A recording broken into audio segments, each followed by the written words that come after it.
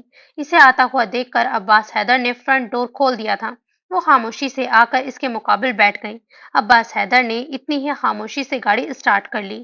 گاڑی سڑک پر دوڑنے لگی تھی لیکن وہ کچھ نہ بولی۔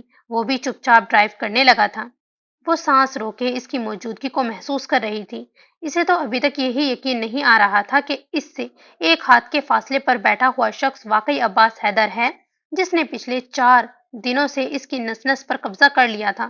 وہ بے یقینی کسی کیفیت میں اس کے ساتھ بیٹھی ہوئی اس کی موجودگی محسوس کر رہی تھی۔ اس کا جی چاہ رہا تھا ایک بار، صرف ایک بار اسے ہاتھ لگا کر یہ دیکھ لے کہ کہیں یہ اس کا خیال تو نہیں، کہیں یہ اس کا تخلیل تو نہیں۔ وہ بار بار کن آنکھیوں سے اسے دیکھنے لگی تھی لیکن پل ہی پل میں نہ جانے اسے کیا ہوا کہ اسے چھونے کی خواہش بڑے زوروں سے اس کے اندر ابھری تھی کہ اسے چھونے کے لیے اس کے ہاتھ کانپنے لگے تھے۔ وہ چاہ کر بھی اپنی اس خواہش پر عمل نہ کر پا رہی تھی۔ تبھی تو اس کی آنکھ بھیگ گئی تھی۔ سردی زیادہ ہے یا آپ کو بخار شدید ہے؟ اچانک ہی اس کی بھاری آواز گاڑی میں گونجی تھی۔ اس سے پہلے کہ وہ سر اٹھا کر اسے دیکھتی اس نے اپنا بھاری ہاتھ اس کے کانپتے ہوئے ہاتھ پر رکھ دیا تھا۔ اس کی سانسیں وہیں تھم گئی تھی، دھڑکنیں راستہ بھول گئی تھی اور جب اس کی طرف دیکھا تھا تو پلکیں بھی جھکنا بھول گئی تھی۔ لگتا ہے بخار زیادہ ہے۔ اس کے ہاتھ سے اپنا ہاتھ اٹھاتے ہوئے اب کی بار وہ کافی نرمی سے بولا تھا اور اس کے ہاتھ اٹھاتے ہی مریم کے اندر ایک عجیب سی درد کی لہر ابھری تھی۔ دھڑکنیں تیز ہونے لگی۔ اس کا جی چاہا اسے کہے وہ اپنا ہاتھ اس کے ہاتھ پر ہی رکھے رہنے دے، اسے کہے بس چند لمحے وہ اس کے کانپتے ہوئے ہاتھ کو اپنے ہاتھ کے نیچے رہنے دے، لیکن وہ کچھ بول ہی نہ سکی۔ لب بھیجے اپنے ہاتھ کی پشت کو دیکھتی رہی اور وہ ایک بار پھر سے سامنے دیکھنے لگا۔ کلینک آیا تو وہ پہلے نیچے اترا، پیچھے وہ اتری تھی۔ اس کے قدم مردہ تھے لیکن اس کی چال میں ایک سرشاری تھی کہ اپنی محبت کے پیروں کے نشانوں پر چل رہی تھی۔ کب سے بخار ہے آپ کو؟ میل ڈاکٹر نے اسے چیک کرتے ہوئے پوچھا تھا۔ جب سے یہ گئے ہیں۔ اس کے منہ سے اچانک ہی نکلا تو عباس حیدر ٹھٹک کر اسے دیکھنے لگا جبکہ ڈاکٹر کے لبوں پر مسکراہٹ دوڑ گئی تھی۔ ہاں، ہو جاتا ہے کبھی کبھی ایسا۔ کسی کی دوری ہم سے برداشت نہیں ہو پاتی ہے جس کا نتیجہ بیماری کی صورت میں ہمارے سامنے آتا ہے، ڈاکٹر نے مسکراتے ہوئے کہا تو عباس حیدر کے ماتھے کی رگیں تن گئیں۔ پلیز ڈاکٹر صاحب، آپ صرف انہیں چیک کیجیے، اس نے اپنا غصہ دباتے ہوئے نہایت ہی ناگواری سے کہا تو ڈاکٹر نے سر ہلا دیا تھا جبکہ وہ ہونٹ کچلتی ہوئی اس کے غصے سے تمتماتے ہوئے سرخ چہرے کو دیکھنے لگی۔ شاید نہیں بلکہ یقینا اسے اس کا اس طرح سے بے دھڑک بولنا بہت برا لگا تھا۔ آپ جا کر گاڑی میں بیٹھیں، میں میڈیسن لے کر آتا ہوں، ڈاکٹر کے ہاتھ سے چٹ پکڑتے ہوئے اس نے کہا تو وہ گردن ہلا کر باہر نکل آئی تھی۔ 2 منٹ بعد وہ بھی دوائیوں کا شاپر پکڑے ہوئے چلا آیا تھا۔ بولنے سے پہلے سوچ لینا چاہیے، گاڑی میں بیٹھتے ہی اس نے کہا تھا، ورنہ دوسرے لوگ خواہ غلط فہمی کا شکار ہو جاتے ہیں۔ گاڑی اسٹارٹ کرتے ہوئے اس نے اس پر ایک اچھتی سی نظر ڈال کر کہا تھا تو وہ کچھ نہ بول پائی۔ آپ کچھ دیر بعد اس نے کچھ کہنا چاہا تھا لیکن پتہ نہیں کیوں آپ سے آگے جا ہی نہ سکی۔ وہ گردن موڑ کر اسے دیکھنے لگا۔ آپ کہاں چلے گئے تھے؟ نہ جانے کیسے اس سے بات مکمل ہو پائی تھی۔ وہ بنا جواب دیے سامنے دیکھنے لگا تو وہ پھر سے لب کچلنے لگی۔ مجھے آپ سے سوری کرنا تھی۔ تھوڑی دیر بعد وہ پھر سے بولی۔ وہ پھر گردن موڑ کر اسے دیکھنے لگا۔ اس دن میں نے خواہ آپ سے بدتمیزی کی، میں سمجھی آپ چلے گئے۔ اس نے تھوک نکلا۔ میں اسی دن آپ سے سوری کرنا چاہتی تھی لیکن اور آگے کا واقعہ اسے سنا تو نہ سکی تھی، اسی لیے کانپتے ہونٹ وہیں بند کر لیے۔ عباس حیدر نے ایک گہری سانس خارج کی۔ اٹس اوکے، مختصر جواب دے کر وہ سامنے دیکھتا ہوا اسٹیئرنگ گھمانے لگا تھا۔ اس نے بھی چہرے کا رخ پھیر لیا تھا اور باہر دوڑتے بھاگتے نظارے دیکھنے لگی تھی، لیکن اس کی آنکھیں بہت تیزی سے بھیگ رہی تھیں۔ عباس حیدر نے گردن گھما کر ایک بار پھر اسے دیکھا اور اس کے گالوں پر بہتا ہوا پانی دیکھ کر وہیں الجھ کر رہ گیا تھا۔ سین چینج۔ کیا بات ہے بیٹا؟ کیوں اس قدر مرجھائی مرجھائی سی رہنے لگی ہو؟ حالانکہ اب تو تمہیں بخار بھی نہیں رہا ہے، پھر کیا بات ہے میری جان؟ داجی کب سے اسے صوفے پہ دبکے ہوئے بیٹھے اور انگلیاں چٹکاتے ہوئے دیکھ رہے تھے، اسی لیے اب فائل پر سے نظریں ہٹا کر اس سے پوچھا تو اس نے نفی میں سر ہلا دیا۔ پیپرز تو تمہارے ٹھیک ٹھاک ہوئے ہیں، کہیں رزلٹ کی ٹینشن تو نہیں؟ اس نے پھر سے گردن نفی میں ہلائی تھی۔ میرے خیال میں جانو تمہارے منہ میں ایک عدد زبان بھی ہے۔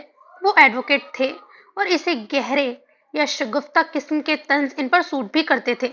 ماں، اس کے ہونٹوں پر ایک حسین سی مسکراہٹ کھل گئی تھی۔ ادھر آؤ۔ انہوں نے اسے اپنے پاس بلایا اور اپنی اینک اتار کر سامنے شیشے کی ٹیبل پر رکھ دی۔ وہ اٹھ کر ان کے پاس آ بیٹھی۔ اب بتاؤ تمہارے ساتھ کیا مسئلہ ہے؟ کیوں اس قدر چھوٹا سا منہ نکل آیا ہے؟ وہ اس کی ناک دباتے ہوئے پوچھنے لگے۔ داجی آپ مجھے بالکل بھی ٹائم نہیں دیتے، میں بوا سے کتنی باتیں کروں؟ اس نے ایک دم سے منہ پھلایا تھا۔ او ہو، تو اس کا مطلب ہے میرا بچہ اس بات کو دل پر لیے بیٹھا ہے۔ وہ فوراً سے سر کھجانے لگے تھے۔ ہاں تو اور کیا؟ تو اس مسئلے کا حل کہاں سے لائیں؟ اب مجھے کیا پتا؟ اچھا، اس مسئلے کا ایک حل ہے۔ وہ کچھ سوچتے ہوئے بولے۔ کیا؟ کہ تمہارے لیے ایک عدد دولہا ڈھونڈا جائے۔ داجی پلیز، میں ناراض ہو جاؤں گی آپ سے۔ وہ تقریبا چیخی تو پڑی تھی۔ تو میری جان، تمہارا دل بہلانے کے لیے میں اپنے لیے دلہن لا نہیں سکتا، وہ بھی اس عمر میں۔ میں نے آپ سے وقت مانگا ہے، نہ کہ آپ کی دلہن سے۔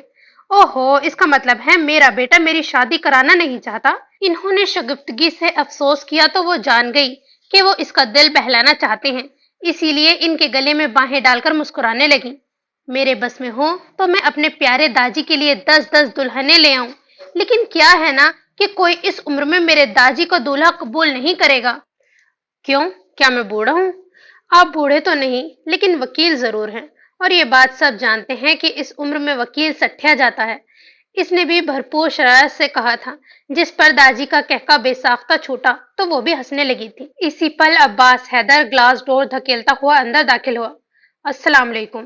اس کی بھاری مردانہ آواز نے ایک پل کے لیے اس کی دھڑکنیں تھام لی تھیں۔ وہ یکلخت سیدھی ہوئی تھی۔ آؤ بیٹا آؤ۔ داجی بھی اٹھ کر اس سے مصافحہ کرنے لگے تو مریم کی نظریں ایک دم اس کے بائیں ہاتھ پر پڑی، جس میں اس نے سبز رنگ کا چمکتا ہوا کارڈ پکڑا ہوا تھا۔ یہ انویٹیشن کارڈ دینے آیا تھا۔ اسے لگا ایک ہی پل میں اسے کسی نے آسمان سے دھکا دے کر نیچے گرا دیا ہو۔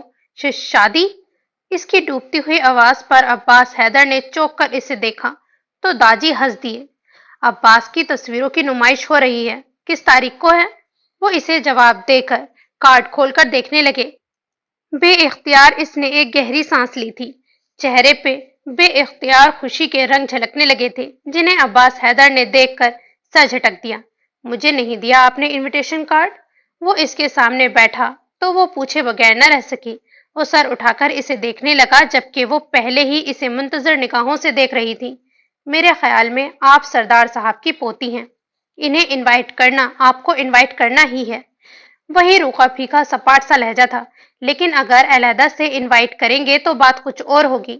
آپ کو اگر آنا ہو تو اسی کارڈ پر آپ چلی آئیں گی، اگر نہیں تو آپ کی مرضی۔ بے تاثر لہجے میں کہتے ہوئے اس نے شانے اچکائے تو اس کا دل سکڑ کر رہ گیا تھا۔ وہ تو مروتا بھی اسے منہ نہیں لگانا چاہتا تھا اور وہ پوری زندگی اس کے نام کرنے کا سوچے بیٹھی تھی۔ یہی سوچ کر اس کے اندر ایک شدید درد کی سی لہر ابھری تھی۔ اگلے پورے 2 دن وہ اس کی بے مروتی پر کڑتی رہی تھی، اور ان 2 دنوں میں وہ اسے بے اختیار سوچ رہی تھی۔ اس قدر دل ہمک ہمک کر اس کی چاہ کر رہا تھا۔ وہ اب پچھتا رہی تھی کہ وہ اس شام اس سے سوری کرنے کیوں گئی تھی۔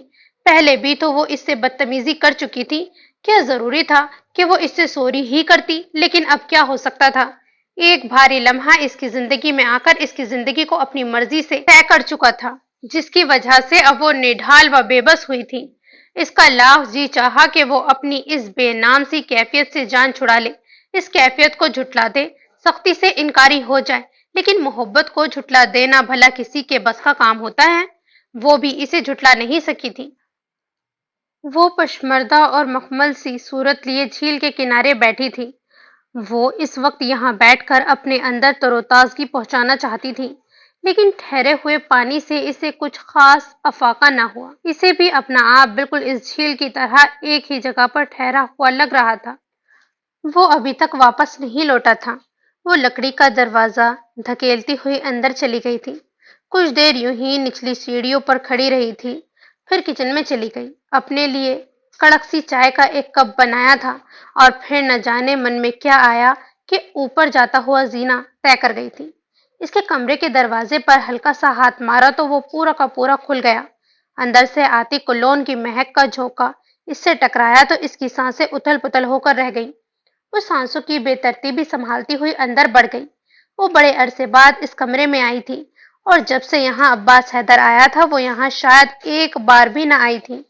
اب وہ دیکھ سکتی تھی کہ اس کمرے کا حلیہ پہلے سے زیادہ بگڑا ہوا تھا۔ جا بجا الٹی سیدھی تصویریں پڑی ہوئی تھی۔ کتابوں کا بھی کوئی خاص ٹھکانہ نہ تھا۔ بیڈ شیٹ آدھی نیچے لٹکی ہوئی تھی اور آدھی اوپر سجی ہوئی تھی۔ سرخ مخملی کمبل صوفے کی پشت پہ لٹکا ہوا تھا۔ کھڑکیوں اور دروازوں کے پردے اپنی اصلی رنگت سے محروم لگ رہے تھے۔ پورے کمرے میں کوئی کاغذ ادھر بکھرا ہوا تھا اور کوئی ادھر۔ اس کے بوٹوں کے جوڑے بے ترتیبی سے بیڈ کے پاس ہی پڑے تھے۔ کپڑوں کی الماری کے پٹ زبردستی بند کرنے کی کوشش میں آدھے کپڑے باہر کا نظارہ کر رہے تھے۔ نیچے فرش پر ٹائیوں اور جرابوں کا ڈھیر لگا ہوا تھا۔ توبہ! اتنا ڈیسنٹ بندہ اور کمرے کی یہ حالت! وہ کمرے کی خوبصورتی دیکھ کر حیران ہی تو رہ گئی تھی، پھر وہیں کھڑے کھڑے کچھ سوچنے لگی۔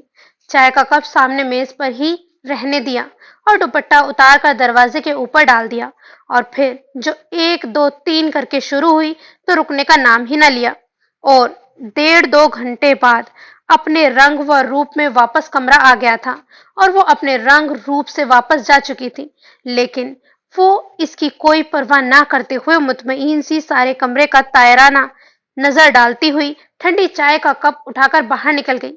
اب اس کا ارادہ کپ کچن میں رکھ کر واپس گھر جانے کا تھا، اسی لیے وہ کچن کی جانب بڑھی تھی۔ ابھی وہ دروازے میں ہی تھی جب اس کا ٹکراؤ اندر سے نکلتے ہوئے عباس حیدر سے ہوا۔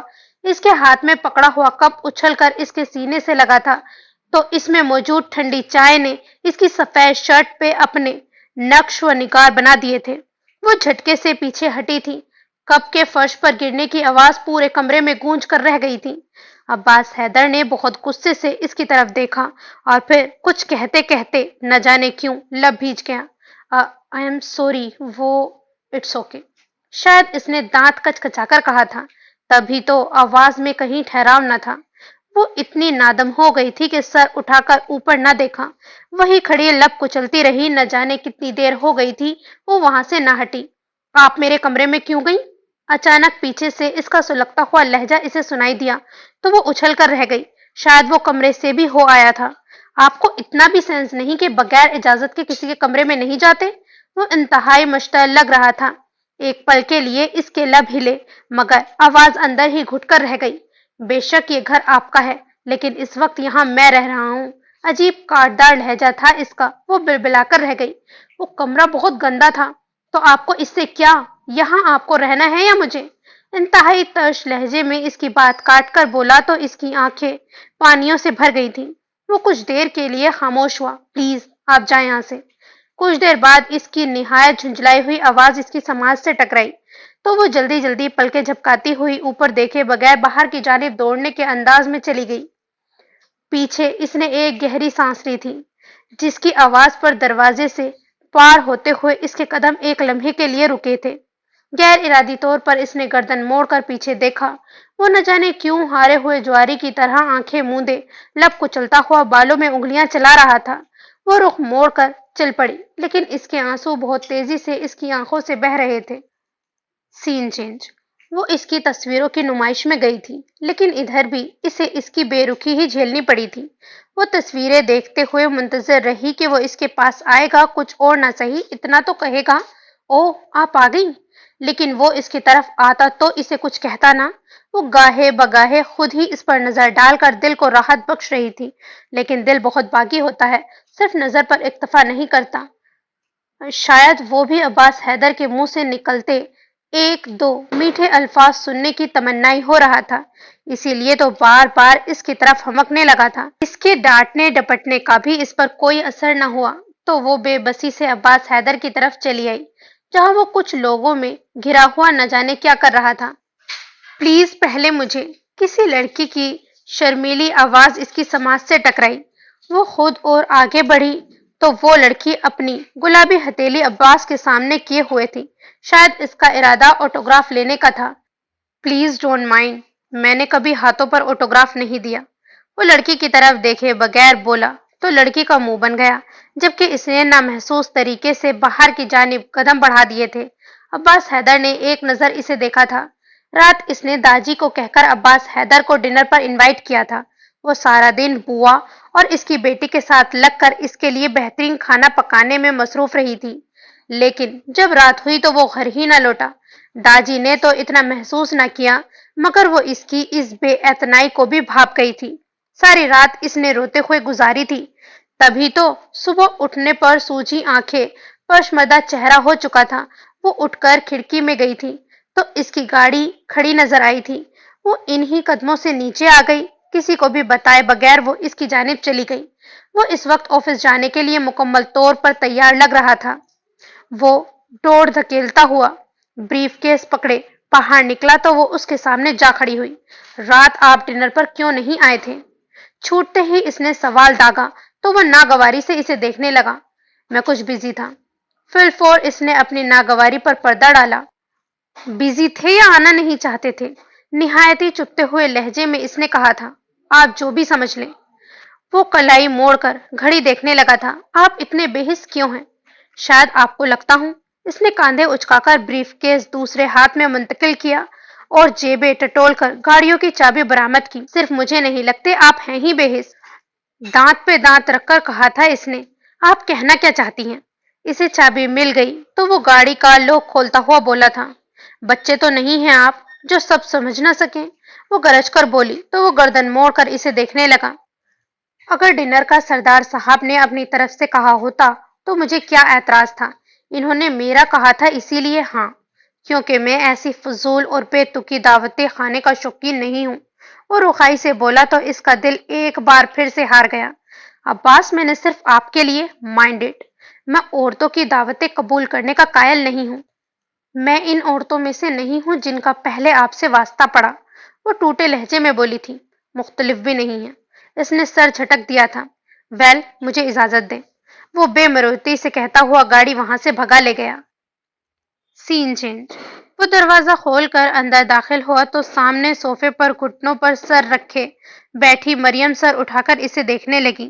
اسی پل اس کی آنکھیں اس قدر سرخ ہو کر سوج چکی تھیں کہ بے اختیار وہ نظریں چرا گیا۔ وہ ٹانگیں نیچی کر کے سیدھی ہو بیٹھی۔ وہ ہولے ہولے قدم اٹھاتا ہوا اس کے سامنے آن کھڑا ہوا تھا۔ وہ سر جھکا گئی۔ سردار صاحب گھر پر ہیں؟ اس نے نہ چاہتے ہوئے بھی اس سے پوچھا۔ اس نے نفی میں گردن ہلا دی۔ ان کی گاڑی تو باہر کھڑی ہے۔ وہ شہر سے باہر گئے ہیں، گاڑی لے کر نہیں گئے۔ ان کی گاڑی کی چابی تمہارے پاس ہے؟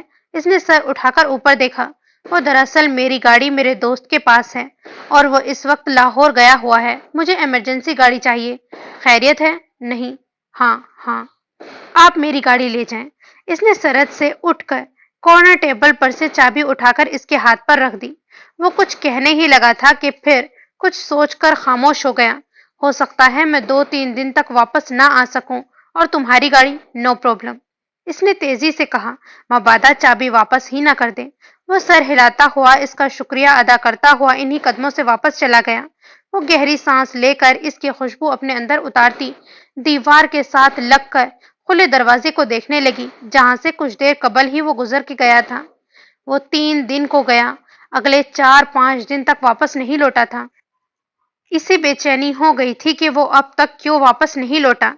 اسے اب یاد آ رہا تھا کہ اس دن عباس حیدر کے چہرے پر غیر معمولی سی پریشانی جھلک رہی تھی، لیکن اس دن وہ اپنی پریشانی میں اس کے چہرے کو صحیح طرح سے کھوج ہی نہ سکی، اور اب رہ رہ کر اس کا اداس اور پریشان سا چہرہ نگاہوں میں گھوم رہا تھا، جس پر لمحہ لمحہ وہ بھی فکرمند ہوتی جا رہی تھی۔ داجی نے فون کر کے اسے اس کے رزلٹ آنے کا بتایا تو وہ اپنے کامیاب ہونے پر صحیح طرح سے خوش بھی نہ ہو سکی۔ بس ذہن تھا کہ عباس حیدر کی پریشانی میں ہی اٹکا ہوا تھا۔ بیٹا مارک شیٹ لینے کب جا رہی ہو؟ صبح ناشتے کی ٹیبل پر داجی نے اس سے پوچھا تو وہ ہونٹ چبانے لگی۔ وہ فکر مندی سے اس کا چہرہ دیکھنے لگے۔ کیا بات ہے داجی کی جان؟ کیا اپنی کامیابی پر خوش نہیں؟ داجی، وہ عباس حیدر، اس کے منہ سے نہ جانے کیا پھسلنے لگا تھا کہ داجی کا کہکا چھوٹ گیا۔ نہیں کرتا وہ تمہاری گاڑی کو کچھ لے آئے گا بخیریت اور حفاظت سے، اس میں اتنا پریشان ہونے والی کون سی بات ہے؟ داجی نے اس کی بات کو جیسے مذاق میں اڑایا تو وہ پزل سی ہو گئی تھی۔ اگلے دن وہ یونیورسٹی ٹیکسی میں گئی، لیکن واپس آنے سے پہلے ہی موسم خراب ہو گیا۔ صبح جب وہ گھر سے نکلی تھی تو موسم ابر آلود ضرور تھا لیکن اتنا بے ایمان نہیں لگ رہا تھا۔ لیکن اب بارش کی بوچھار نے اسے بوکھلا کر رکھ دیا تھا۔ وہ خالی سڑک پر کھڑی ہوئی بھیگتے ہوئے کسی ٹیکسی کے آ جانے کی دعا مانگ سکتی تھی، سو وہ یہ کام پچھلے 1 گھنٹے سے کر رہی تھی، لیکن اس کی دعا میں شاید آج کوئی تاثیر نہیں تھی۔ تبھی تو بارش تیز سے تیز تر ہوتی جا رہی تھی۔ اس کا بس نہ چل رہا تھا کہ اس بارش کے غبار میں وہ جادو کی چھڑی گھما کر یہاں سے غائب ہو جاتی۔ وہ صبح سردی محسوس کرتے ہوئے بھی اپنے ساتھ گرم شال نہیں لائی تھی۔ اب جو دوپٹہ تھا اس سے بھی پانی نچڑ رہا تھا اور سردی تھی کہ بارش کے ساتھ ساتھ بڑھتی ہی جا رہی تھی۔ وہ کانپتے ہوئے ایک گھنے درخت کے نیچے آ کھڑی ہوئی تھی، پھر سڑک پر دور دور تک نظر ڈالی لیکن نظر مایوس ہی لوٹی۔ ستیہ ناس ہو میرا، ضروری تھا آج ہی گھر سے نکلنا؟ وہ کوئی چارہ نہ ہوتے ہوئے اپنے آپ کو ہی کوسنے لگی تھی۔ ہاتھ پہ بندھی گھڑی 4:30 کا پتہ دے رہی تھی۔ یا اللہ، اب میں کس طرح سے گھر جاؤں گی؟ طوفانی بارش میں ایک سڑک کے علاوہ آگے کا راستہ بھی تو دکھائی نہیں دے رہا تھا۔ آگے پیچھے کوئی عورت تو دور، کوئی مرد بھی نظر نہیں آ رہا تھا۔ نہ صرف راستہ سنسان تھا بلکہ ماحول بھی تو پراسرار سا ہوتا جا رہا تھا۔ اس کے اندر کی ڈرپوک اور بزدل سی لڑکی انگڑائی لے کر بیدار ہوئی تو اس کے رونگٹے کھڑے ہو گئے تھے۔ پہلے تو وہ صرف بارش کی وجہ سے خوف زدہ تھی، لیکن اب اسے اپنا تنہا ہونے کا احساس اور ڈرا رہا تھا۔ درخت کے پتوں سے بھی پانی گرنے لگا تو وہ اپنا چہرہ صاف کرتی ہوئی رسٹ واچ پر نظر ڈالتی ڈرتے ڈرتے درخت کے نیچے سے نکل آئی کہ اس طرح کھڑے رہنے سے اسے کچھ حاصل نہ ہوتا۔ اچھا تھا وہ تھوڑا آگے جا کے کوئی بس وغیرہ پکڑتی اور رات ہونے سے پہلے گھر پہنچ جاتی۔ ابھی وہ 4-5 قدم ہی آگے بڑھی تھی کہ اسے اپنے پیچھے کسی کی موجودگی کا احساس ہوا۔ اس کا دل دھڑک کر رہ گیا۔ اس نے ڈرتے ڈرتے پیچھے مڑ کر دیکھا تو اس کا دل حلق میں آن بیٹھا تھا۔ اس کی دل خراش چیخ نے ماحول کی سنسنی کو توڑا تھا۔ وہ اپنے پیچھے سیاہ رنگ کے موٹے تازے کتے کو دیکھ کر جیسے اپنے حواس ہی کھو بیٹھی کہ اچانک کتا بھونک اٹھا۔ وہ ایک دم ہوش میں آئی تھی۔ کاندھے سے لپٹا ہوا بیگ پر ہاتھ کی گرفت مضبوط کی اور سامنے دوڑ لگا دی۔ بھونکتا ہوا کتا بھی اس کے پیچھے ہی دوڑ پڑا تھا۔ اس کے منہ سے چیخ پہ چیخ نکلتی چلی گئی، جبکہ آنکھوں سے آنسو بڑی روانی سے جاری تھے اور بار بار آنکھوں کے سامنے پانی آنے سے اسے دوڑنے میں بھی دقت پیش آ رہی تھی۔ کتے کا بھونکنا مسلسل جاری تھا اور اس کا رونا عروج پر تھا۔ دوڑتے ہوئے نہ جانے کتنی سڑکیں وہ پار کر آئی تھی کہ اچانک دوڑتے ہوئے سامنے سے آتی گاڑی سے ٹکرا گئی تھی۔ کتے نے اس تک پہنچنے کی ایک ہی چھلانگ لگائی تھی۔ مریم، کوئی تیزی سے گاڑی سے نکلا تھا۔ اس نے گردن گھما کر دیکھا، پھر کسی کو اپنے سامنے دیکھ کر اسے نہ جانے کیا ہوا کہ وہ اس کے ساتھ لگ کر پھوٹ پھوٹ کر رونے لگی۔ کتا وہیں کھڑا ہو گیا۔ کیا ہو گیا ہے مریم، تم یہاں اس طرح؟ عباس نے اسے اپنے بازوؤں کے گھیرے میں لے لیا تھا۔ اس نے کوئی جواب نہ دیا۔ اس کے گرم سینے پر سر رکھ کے اس کے وجود میں چھپنے کی کوشش کرتی رہی اور اس کے کولر پر اس کی پکڑ مضبوط ہوتی چلی گئی۔ چلو گاڑی میں بیٹھو۔ وہ اس کے ساتھ خود بھی بھیگ رہا تھا، اسی لیے اس کے گیلے بالوں پر تھپکی دے کر اسے خود سے علیحدہ کرنا چاہا، لیکن اگلے ہی پل اس کا دل دھک سے رہ گیا۔ اس کی گردن ایک طرف کو لڑک گئی تھی۔ اسے جب ہوش آیا، کوئی ہولے ہولے اس کا چہرہ تھپ تھپا رہا تھا۔ آنکھیں موندے موندے ہی اسے وہ تمام واقعہ یاد آ گیا، اسی لیے چاہتے ہوئے بھی وہ آنکھیں کھول نہ سکی تھی۔ مریم، مریم! اس کے گال پہ ہولے ہولے سے تھپکیاں دیتا کوئی اسے پکار بھی رہا تھا۔ وہ اس آواز کو پہچانتی تھی لیکن لبیک نہیں کہہ سکتی تھی کیونکہ یہ آواز اسے اپنے وہم